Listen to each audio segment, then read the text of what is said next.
बड़ी खबर, आफताब ने वैक्यूम क्लीनर का इस्तेमाल किया सबूत मिटाने के लिए। वैक्यूम क्लीनर का इस्तेमाल किया, एक और जानकारी मिल रही है। एक एक करके अब खुलासे हो रहे हैं क्योंकि तमाम सबूतों की तलाश पुलिस को है। दीपक, सबूत मिटाने के लिए उसने वैक्यूम क्लीनर का इस्तेमाल किया, वो बरामद हो गया है।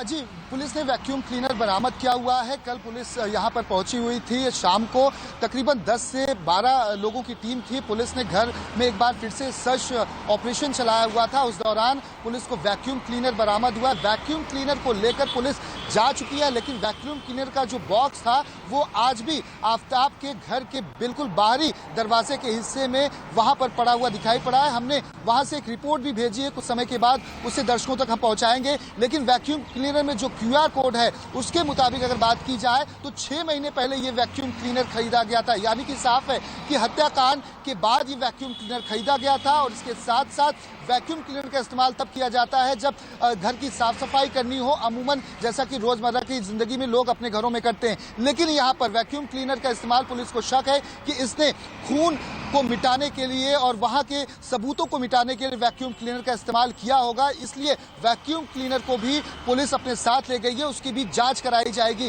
क्योंकि आपको बता दें, एफएसएल की टीम जब पहुंची हुई थी आफताब के घर कल, तो वहां से भी किचन के कुछ हिस्सों में खून के धब्बे बरामद हुए हैं, जिसे एफएसएल ने अब जांच के लिए भेजा हुआ है। हालांकि इसने केमिकल के माध्यम से और कोशिश की थी कि किसी भी तरह से फ्लोर पर और बाथरूम में तमाम जो खून के निशान थे या धब्बे थे उसे पूरी तरह से साफ कर दिया जाए, जिसमें इसने पानी का भी बड़ी मात्रा में सहारा लिया, केमिकल का सहारा लिया, उसके साथ साथ वैक्यूम क्लीनर का भी संभवतः सहारा लिया। तो ऐसे में वैक्यूम क्लीनर भी इस पूरे मामले में एक अहम कड़ी है। यही वजह है कि पुलिस उसे भी लेकर गई है। फ्रिज की बरामदगी हो चुकी है, फ्रिज को भी जांच के लिए भेजा गया। लेकिन शातिर इतना ये कि हर तरह से इसने केमिकल का इस्तेमाल करते हुए, वैक्यूम क्लीनर का इस्तेमाल करते हुए, फ्रेगनेंस का इस्तेमाल करते हुए, अगरबत्ती का इस्तेमाल करते हुए घर को खुशबूदार बनाने की कोशिश की थी, जिससे कि पड़ोसियों तक गंध ना पहुंच सके, जिससे कि इस पर शक ना हो। और रातों रात ये रात को 2 बजे निकलता था तकरीबन 18 से 20 दिनों तक, और लाश को इसने महरौली के अलग अलग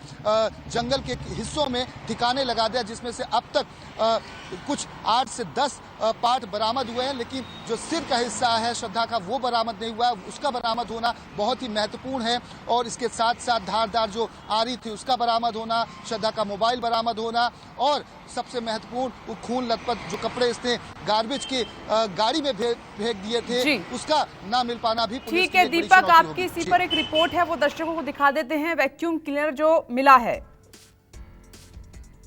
मामले में आफताब ने जिस तरह से इस पूरे हत्याकांड को अंजाम दिया, उसके बाद लाश को ठिकाने लगाने के लिए न सिर्फ वैक्यूम क्लीनर का इस्तेमाल किया गया, बल्कि आपको बता दें कि पानी का भी भरपूर इस्तेमाल किया गया है। इस वक्त हम मौजूद हैं आफताब के घर के ठीक सामने। हालांकि पुलिस ने दरवाज़ा सीज किया हुआ है, मतलब घर पूरी तरह से सीज किया हुआ है। 2 प्रमुख बिंदु सामने निकल कर आए हुए हैं। पहला, वैक्यूम क्लीनर आफताब के घर से बरामद हुआ है। पुलिस वैक्यूम क्लीनर को लेकर गई हुई है, और यहाँ पर वैक्यूम क्लीनर आपको साफ तौर पर नज़र आ जाएगा। वैक्यूम क्लीनर का इस्तेमाल इसलिए शायद आफताब ने किया हो कि खून जो बाथरूम में था, ब्लड स्टेन थे, या फिर बाहर के हिस्सों में ब्लड स्टेन रहा होगा, उसे साफ़ करने के लिए केमिकल का इस्तेमाल किया, वैक्यूम क्लीनर का इस्तेमाल किया, जिससे कि पुलिस को किसी भी तरह के सुराग ना मिल सके। और वहीं आपको बता दें कि इसमें जो क्यूआर कोड है, क्यूआर कोड के अनुसार अगर देखा जाए तो तकरीबन ये 6 महीने पुराना क्यूआर कोड है। यानी कि उस दौरान ही वैक्यूम क्लीनर को आफताब के द्वारा खरीदा गया था। वहीं सबसे महत्वपूर्ण इस पूरे मामले में जांच में यह निकल कर आया हुआ है कि आफताब के पानी का जो किराया था वो तकरीबन 300 रुपये बाकी था। यानी कि किराया, पानी का भाड़ा उसको भरना था।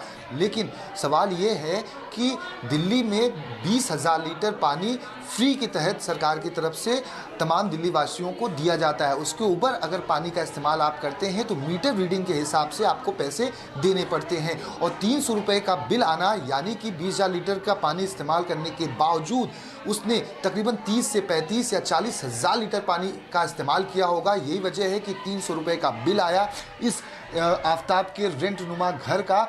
और क्योंकि जिस तरह से उसने पूरे लाश को बाथरूम में जाकर काटा और अपना जो शावर था उसे चालू रखा, पानी का ज़्यादा से ज़्यादा इस्तेमाल किया कि खून का थक्का बाथरूम में न बने और पानी चलता रहे, पानी से धोता रहे, जिससे कि पूरा जो खून है और थक्का है वो निकल जाए। और यही साजिश के तहत उसने पानी का ज़्यादा से ज़्यादा इस्तेमाल किया। यही वजह है कि जो मीटर रीडिंग बता रही है मकान मालिक के मुताबिक 300 रुपये का बिल आया हुआ है। हालांकि बिल भी आफ्ताब ने 300 रुपये नहीं भरा हुआ था। यानी कि एक तरफ वैक्यूम क्लीनर का इस्तेमाल किया जाना आफ्ताब के द्वारा, तो दूसरी तरफ पानी का ज़्यादा से ज़्यादा इस्तेमाल किया जाना कि लाश को ठिकाने लगाने के बाद पूरे घर को इस तरह से केमिकल से, पानी से साफ किया जा सके जिससे कि पुलिस को किसी भी तरह के सबूत ना मिले। लेकिन किचन से पुलिस एफएसएल की टीम को कुछ खून के धब्बे मिले हुए हैं जिसे जांच के लिए भेजा गया है और उसके बाद ये साफ हो पाएगा कि आखिर ये खून किसका है, श्रद्धा का है या फिर आफ्ताब की जिससे कि हाथ में